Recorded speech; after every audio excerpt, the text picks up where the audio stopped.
Have you ever walked past two different churches on the same street and wondered, why are there so many denominations? It's a huge question, and a big part of the answer goes back over 500 years to one man, one hammer, and one very important document nailed to a church door. That single act did not just challenge the most powerful institution of its time, it completely redrew the map of Western civilization. This is the story of Catholics and Lutherans, two major branches of Christianity that grew from the same ancient trunk but now follow distinct paths. What really separates them? And after centuries of division, is unity even possible? Let's rewind to the year 1517.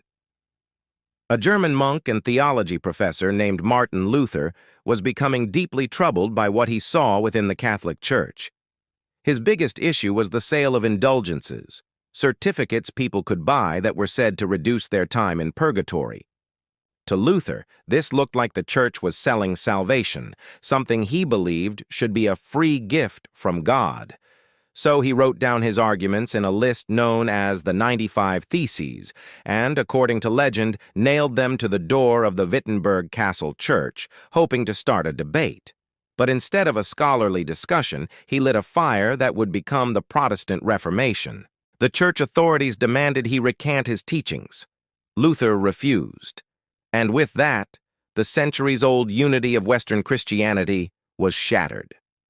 So, what are the core disagreements that caused this historic split? It really boils down to a few key questions. First, and most importantly, how are we saved?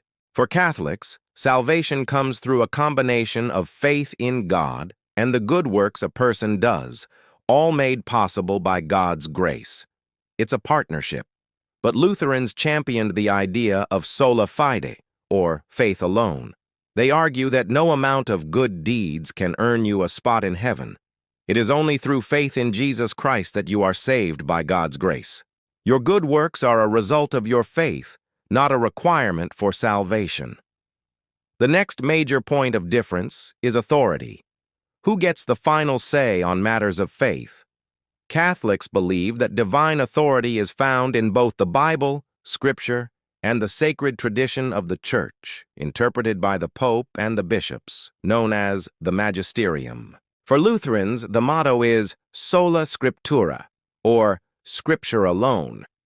They believe the Bible is the only infallible source of divine revelation and the ultimate authority for all Christians. While they respect church tradition, it doesn't hold the same binding authority as the Bible itself. Even the central act of worship, the Eucharist or Holy Communion, is understood differently. Catholics believe in transubstantiation. This means that during the Mass, the bread and wine literally and truly become the actual body and blood of Christ, even though they still look, taste, and feel like bread and wine. Lutherans, on the other hand, believe in what's called a sacramental union. They believe Christ is truly and physically present in, with, and under the forms of bread and wine. It's a profound mystery, but they don't teach that the bread and wine cease to be bread and wine. Despite this long and often painful history of division, something incredible has been happening in our lifetime. Decades of dialogue have led to major breakthroughs. The most significant was in 1999 when the Catholic Church and the Lutheran World Federation signed the Joint Declaration on the Doctrine of Justification. In it, they agreed on the fundamental truth that we are saved by God's grace through faith in Christ, a huge step in bridging the original 500-year-old gap. So, 5 centuries after the Reformation, Catholics and Lutherans are no longer defined by their opposition. They are rediscovering their shared identity as brothers and sisters in Christ. They may worship in different buildings and have different structures, but they kneel before the same cross and follow the same Savior. The journey isn't over, but it shows that even the deepest historical wounds can begin to heal.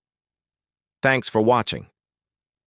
If this story sparked your curiosity, don't forget to like this video and subscribe for more deep dives into the ideas that have shaped our world.